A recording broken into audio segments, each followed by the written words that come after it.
welcome to the motherfucking HOT PASS podcast. It is extremely late. Once again, it just took me a while to comprehend what the fuck happened today at the Bristol race. Okay, we're going to dive right into it, but first off, welcome to the HOT PASS podcast. If it's your first time, welcome. If it's not, welcome back. We have reached, actually, unbelievably, we've reached pretty damn far. I'm not going to lie. Australia, Russia, Finland, Italy, Spain. Shit. Where else? Crazy places. Plenty of places. There's more on the list. I know that for damn sure. But we've reached all over the place. Continue to rate, share. And, Belgium is one of the biggest ones behind the United States and Canada. Shouts out to you. Let's keep rating, sharing, liking, and subscribing the podcast wherever you get your podcasts. It helps out a lot. And go check out the YouTube so you can see what I'm wearing all the time. Today is blue plaid PJs and a fucking sweater because we're in comfy mode. All right. It's snowing again here in Canada for literally no fucking reason. We just had shorts weather basically on and off for the last 2 weeks. And now it's snowing again, and it's going to be sub-zero temperatures again for probably the next 2 weeks or so. So welcome back to Canada. So also I want to touch on this weekend was a good weekend. Whether we lost money on trucks and Cup, which is totally fine. We're going to get into that, but I just want to touch on what a great weekend it was. We got 2 interviews down. I just want to make sure that you guys know that this coming Wednesday is going to be a special episode of the HOT PASS podcast. You guys are going to want to listen to it. We had Ryan Williams on from Junior Motorsports. He's the head creative director of Junior Motorsports. He does all the wraps and designs for the Junior Motorsports cars and some designs for sweaters and merch and stuff. He does a fantastic job. He's around my age or so. 27, 28 years old. Great guy. Unbelievable conversation. How he got into NASCAR. The amazing luck he had of getting into NASCAR. His story. Little insight of what goes on at Junior Motorsports and his process of how he makes the wraps and designs. So you guys are going to want to listen to that Wednesday morning on the HOT PASS podcast. Hopefully you guys really do enjoy that. Go give him a follow. He follows me. But it's at R Williams Creative, I think, on Instagram.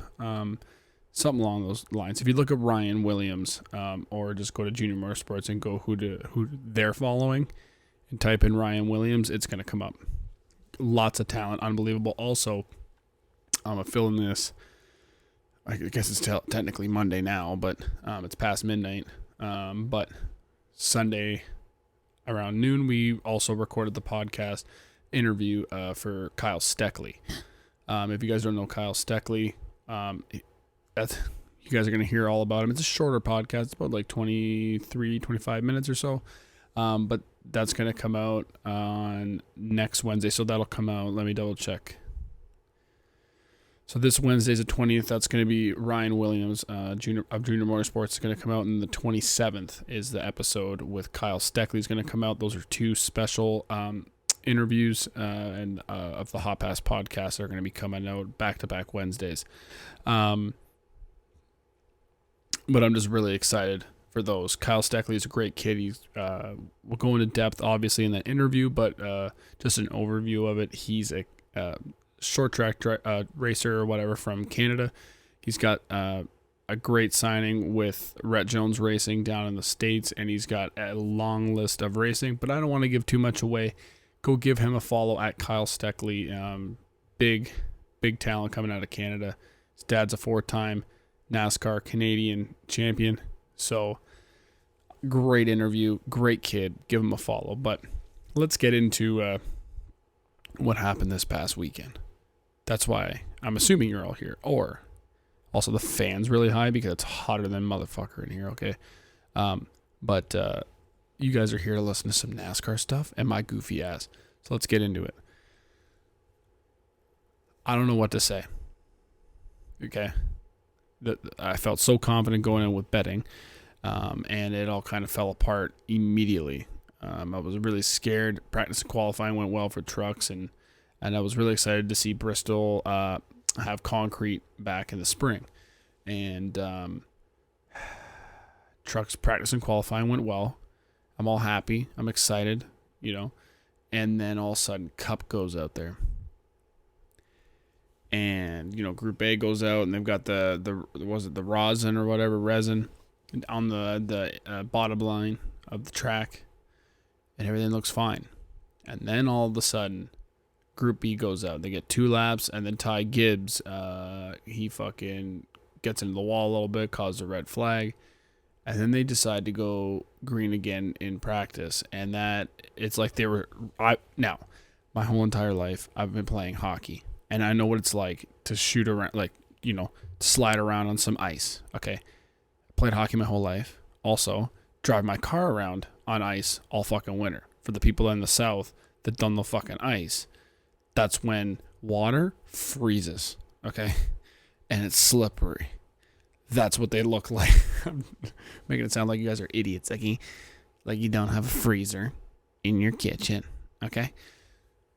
That's what it was like for them driving, and I've driven on that so many times. That's exactly what it looked like on the TV, and all of a sudden everybody's like, we don't even know what the track's going to be like. Well, then the trucks go out. All in practice qualifying happens and all that shit, and it just looks like a shit show.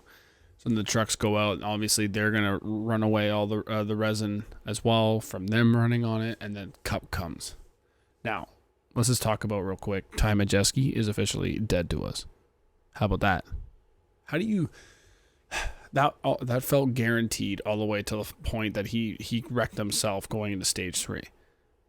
Immediately into stage 3. 3 units on him.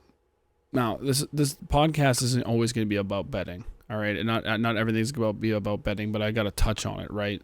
Because I'm influencing you guys on betting with the Friday Morning Betting Show. Great podcast. And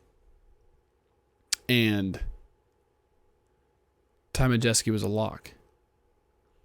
He wrecks himself. You're dead to me. You're dead to me. I'm not touching you. Everybody else has way more fucking talent than you. Definitely Christian Eckes. Now, I didn't take Christian Eckes because his lines were a little shorter.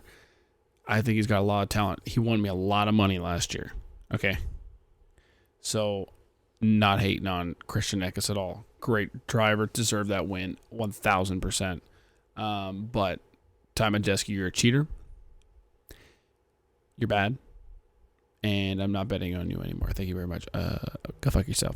So, then obviously we move on and we're down a little bit, but we hit some qualifying bets. We're having a good time. Follow me on my Action Network. It's a link tree is always in the bio of wherever you get my podcast.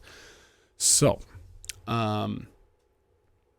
we hit some qualifying bets, so we're down like 0.2 units or whatever it is, and then not 0.2, 2 units, and then we go into the fucking Sunday race. Now, I'm feeling some Chase Elliott, Juju, Brad Keselowski, or Ty Gibbs, right, all week. I still think Chase Elliott, Brad Keselowski, and Ty Gibbs had top 5 cars if it didn't go the way it did. If you guys didn't watch the race, holy fucking shit, you guys missed a crazy race. Now, am I biased because I had money on it? Yes. I think, truly, if you guys don't know what happened,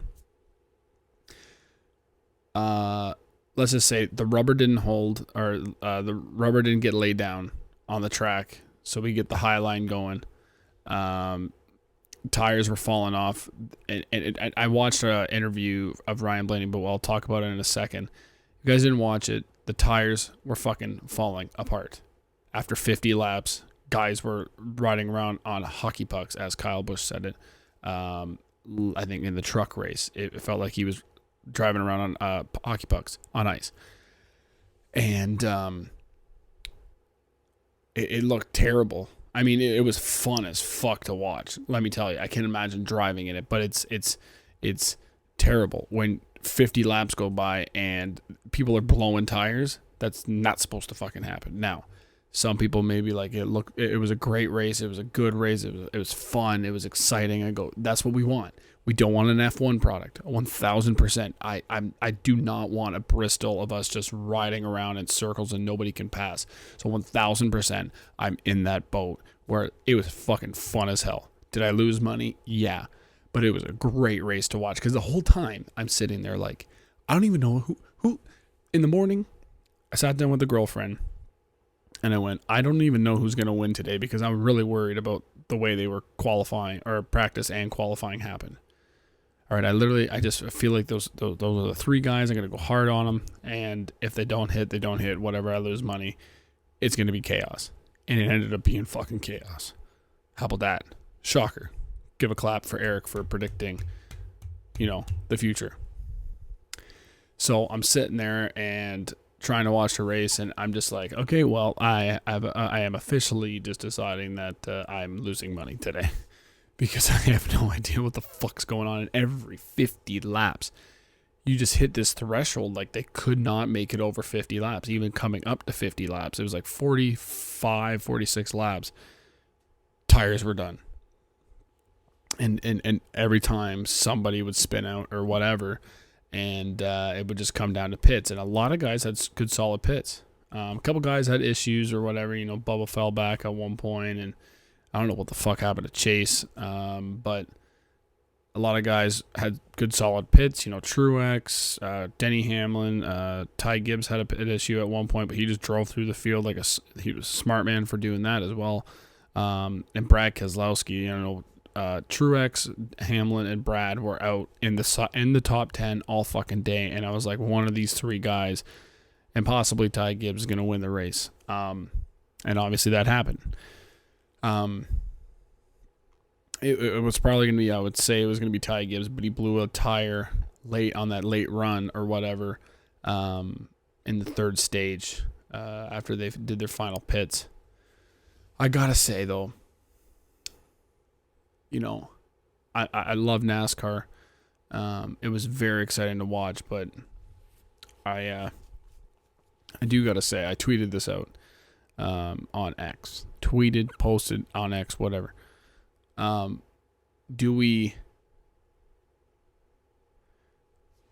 what? I'm going to pull it up so you can read it immediately. X. No. It's funny. You still type in Twitter. It comes up twitter.com/X. I've always found that very interesting that it still does that, but let's see if I can pull my account. Yeah. Okay. I tweeted out, not sure how to judge the race. Not sure how to judge how the race was. Do I want good tires and pass naturally? Yes. Do I hate riding around single file? Yes. Do I hate that Eric Jones' crew sucks? Yes. But overall, no matter what anyone says, this season has been amazing. F1 ain't got shit on NASCAR. And I truly mean that. I'm going to get into other reasons why it pissed me off a little bit today. But truly, we've got a way better product than what F1 has.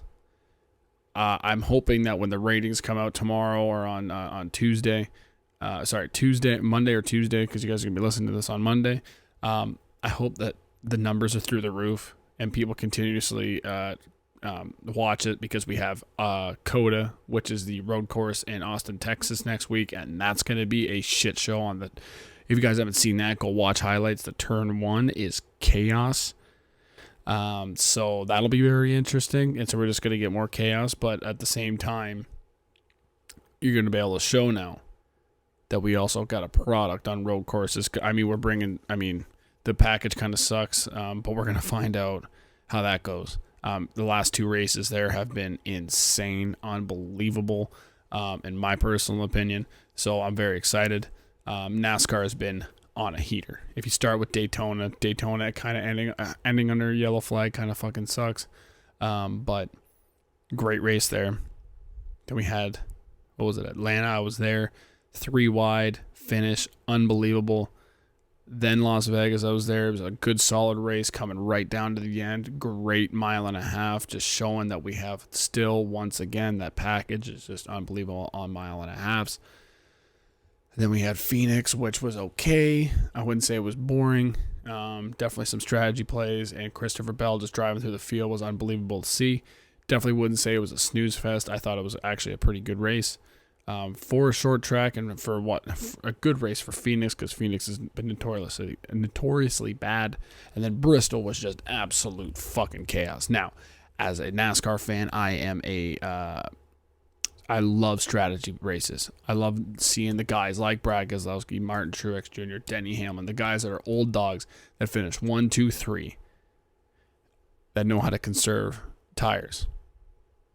I love seeing that shit. But then I get into the comments that Ryan Blaney made after the race. And he made a good point of he didn't like the race. He didn't like racing it tonight at Bristol. And he said that, I'm paraphrasing, but he said that it was like Daytona, where they were riding, half throttle, and you're saving everything. You're not trying to really pass. You're just kind of hoping that somebody slips up and we get a caution, and then you kind of keep just doing the same thing. And I totally 1000% agree. So that I'm a little out of breath, but it's a tough one, right? We want chaos. We or as fans, we want chaos, and we enjoy it, and makes it very exciting to watch on TV. Definitely because of the past Bristol races, it has been very, very boring and very predictable. And that's what all the us bettors were hoping for, because it's just so easy to predict. But you can't be having that. I mean, maybe it's unpopular opinion. You can't be having what we had tonight all the time. We want tire wear, but we also don't want fucking this 50 laps and then tires exploding. You want guys to be able to run full throttle. You want guys to be able to have to, yes, conserve tires. We want tire wear. We want lots of passing. That's what we got today. It was an insane amount of passing. Loved it. Didn't know who was actually a good car. I kind of picked them out that Ty Gibbs and Brad Keselowski probably had the best two cars by far. Definitely Ty Gibbs. But you can't be just blowing tires. Nobody wants to pass and drive through the field because they got to conserve their tires. Guys running off 3 seconds off the pace of what they should be racing at. So you can't be having that. Chris Buescher saw a video of him on RFK's Instagram. He got out and basically said like what a shit show that was. Kyle Larson obviously complaining about it as well too. Definitely a good short track guy. Some people see oh, Kyle Larson's complaining again. Now, am I the biggest fan? I love Kyle Larson. I think he's a great guy. Does complain a lot sometimes, but at the same time, he's our superstar of our sport. Probably going to be a multi-time champion. And what you got to take what he says into consideration. Blaney being our reigning champion, take that into consideration. Buescher, who's won here 2 years ago at Bristol, won a short track last year as well too, and then went to Michigan the next week or whatever how it landed, and won the next week. Big names talking about it. John Hunter Nemechek, obviously. I don't know what to think of John Hunter Nemechek and his attitude and how he portrays himself, but just, doing the typical, I had a lot of fun driving out here. Ask him a question. I had a lot of fun driving out here. Okay, you're boring to me. And you're not going to get fans talking like that. I want to see Kyle Larson giving your opinion. I want to see Ryan Blaney giving his opinion, in depth. Brad Keselowski, a guy, he gave his in-depth review of what he thought about the track. It was a lot of fun. Some guys were saying it was a lot of fun. They had a lot of fun out there, and it was just crazy, and it was unexpected. Obviously, I'm sure they don't want to have to do that again. Right? Like, it's just too much. I saw what Bob Pockris said as well, too. If you don't follow him on Fox or on X, it's like Bob Pockris. He works for Fox. He's a great analyst or a reporter. And he said, obviously, his breakdown was, it was fun. It was awesome. It was chaos. That's what we love. But it can't be, this tire issues can't be can't be a surprise. And who was it?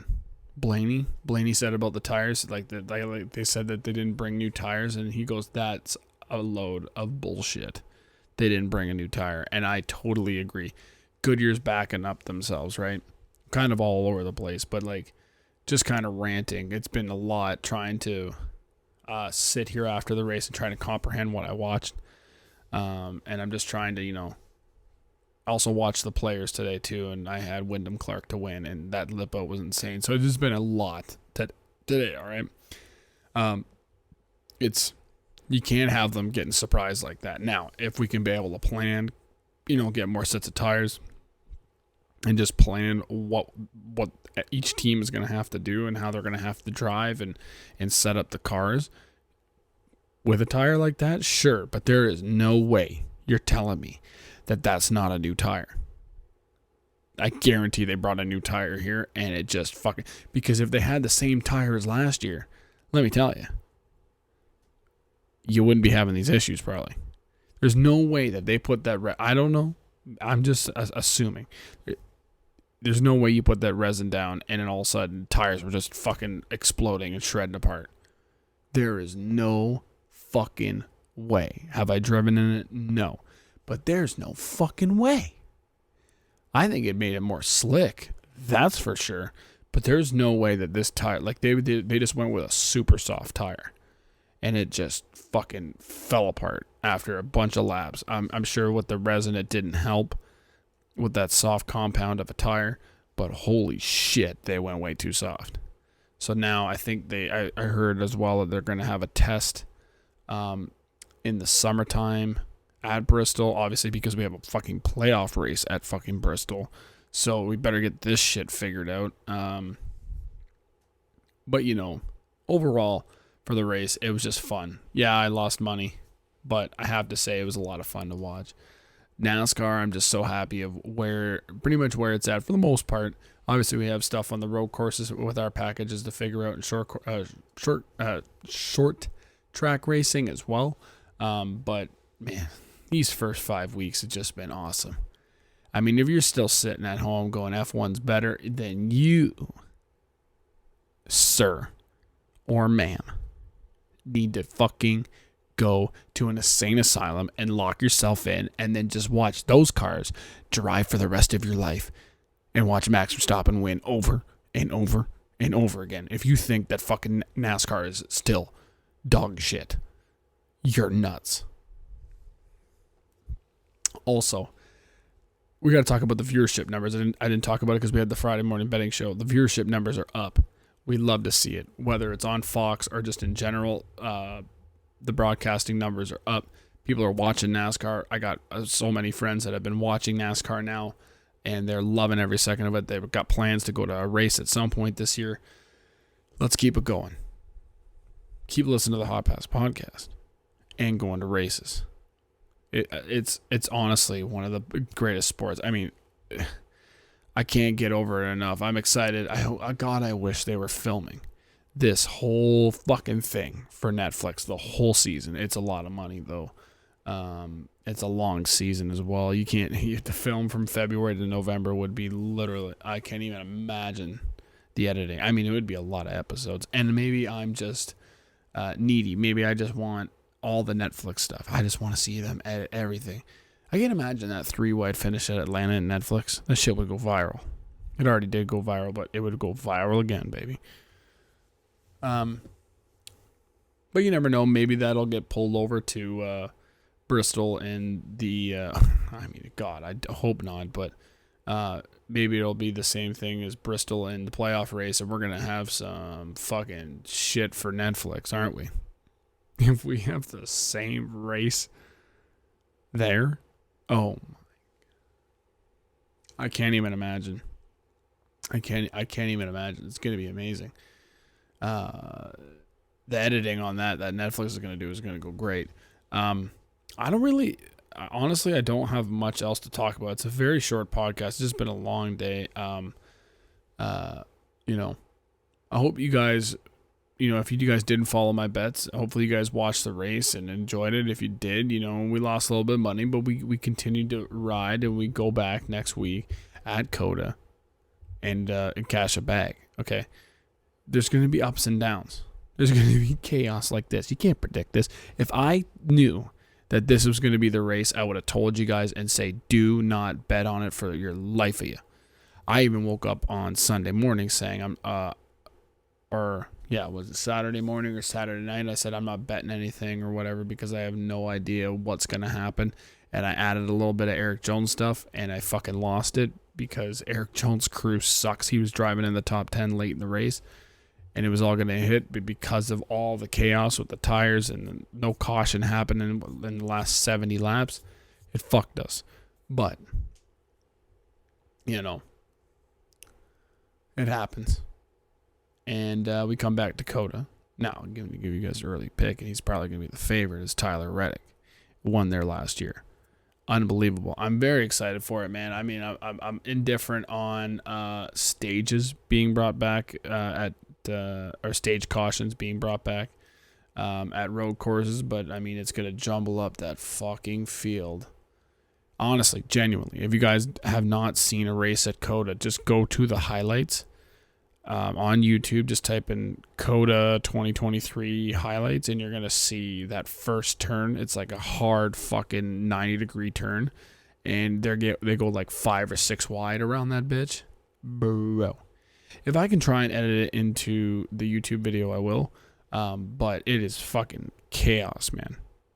Absolute fucking chaos. So it's going to be very exciting next week. Are we going to see a lot of passing? Probably not, but COTA, I think, is our fastest road course. So it's going to be very interesting. And Ross Chastain, I think, did he win there? Yeah, he did win there. And he's been very, very fast.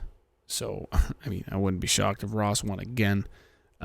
So it's going to be very interesting. Alex Bowman is a sleeper pick as well at COTA. He's finished very well there. We cashed a top 3 there last year.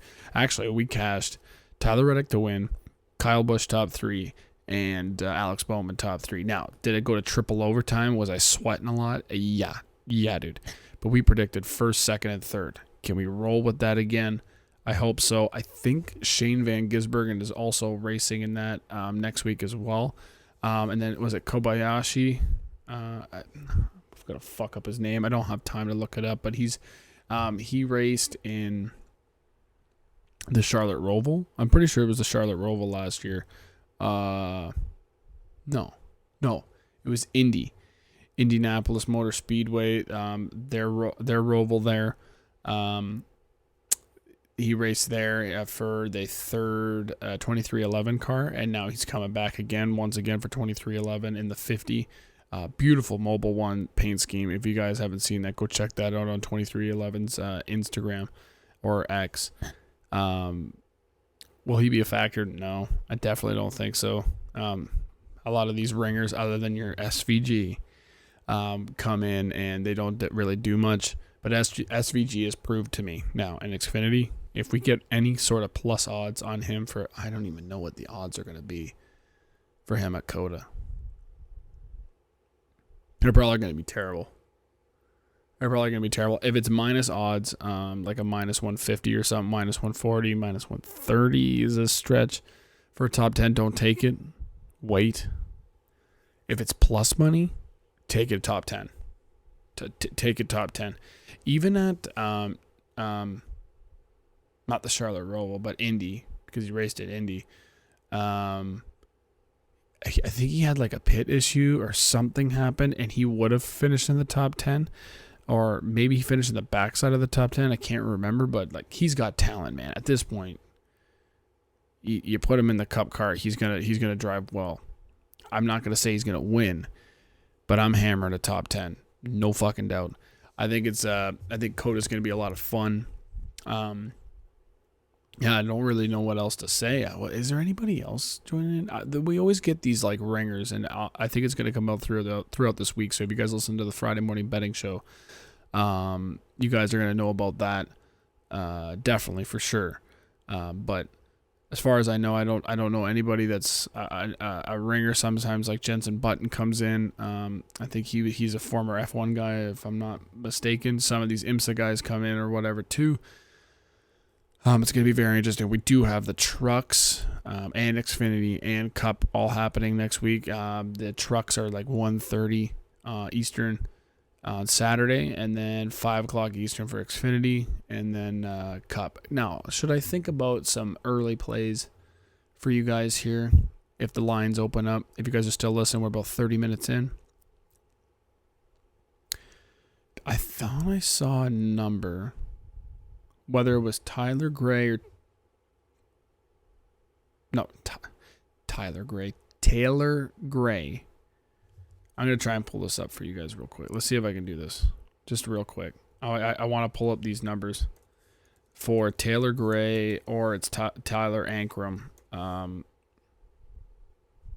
at COTA. They're pretty damn good. So I just want to try and pull this up. Taylor Gray. I'm going to try and pull this up really fast. Just so, because I saw some fact that they finished a lot in the top 5. So, okay, so it's definitely not Taylor Gray. It's got to be Tyler Ankrum. Now, Taylor Gray did start 9th in 2022. He finished 26th, so that's terrible. And he started 19th and finished 11th last year. Definitely not a road course guy. It's got to be Tyler Ankrum. Finished very well, and he's got a lot of speed recently. So, Tyler Ankrum, though, man, the amount of money he's got getting pumped in behind him, and he still can't win a fucking race. I think I saw somebody say that he's been doing this for like 5 years or something like that, and he still hasn't won a race. Come on, man. Okay, here it is. Early play for a top 5 for sure. I'm gonna be taking this. In 2021, in his first start first time the trucks were at COTA, he started first, finished third. Okay, he was in the 26 truck. Don't even know if that was a good truck. Don't quote me on it. Then in 2022, he started 10th, finished 7th.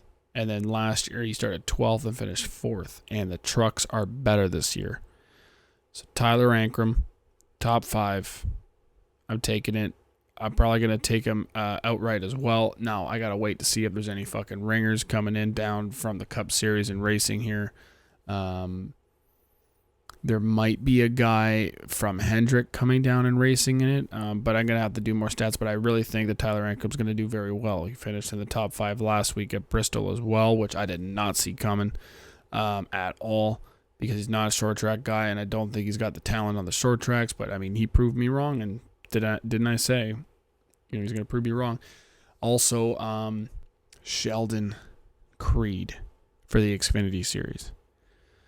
I'm going to try and pull up his numbers here real quick just for you guys, just so when the lines open. Now, sometimes, so for you guys that don't bet all the time, and you guys don't know, usually this year, if you guys are still listening, because I know some people don't like to bet and they don't like to hear betting stuff, but if you guys are still listening, usually for betting stuff for the Cup Series, it's either Monday night or like Tuesday morning, or latest Tuesday night. They've been really good this year getting betting lines up, but that's usually when they're up. It's either a late Monday night or Tuesday morning, and then the latest Tuesday night is when they get betting lines up. And that's for Cup. And then obviously usually about like Wednesday, some point during Wednesday night is usually when Xfinity and trucks, and then like Thursday, everything starts sprinkling out, and then by Thursday, usually you have everything for sure. Usually, just so you guys get that insight, so you guys get the best lines. Also follow me at @FurlongEric_ to get all the up to date, like what I'm taking early before the Friday morning betting show.